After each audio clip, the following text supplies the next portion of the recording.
ओम नमः शिवाय मित्रों।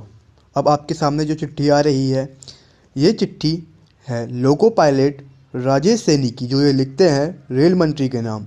और इस चिट्ठी में आश्चर्यजनक बात यह है कि ये अनुमति मांगते हैं जहर खाने की, इनके लिए और इनके परिवार के लिए।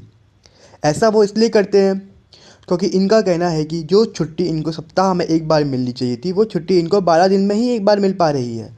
और साथ ही साथ रेलवे इनसे खूब काम करवा रहा है, इनसे 14 से लेकर 15 घंटे तक काम करवा रहा है, जबकि अधिकतम काम की सीमा 9 घंटे ही है। तो ऐसे में हमारी भी रेलवे मंत्री से गुजारिश है कि इनकी शिकायत जल्द से जल्द सुनी जाए और इनको जहर खाने से रोका जाए, ताकि इनके परिवार पे कोई आपदा ना आए। धन्यवाद। ऐसी और वीडियो देखने के लिए आप हमारा channel like, share and subscribe करें। धन्यवाद।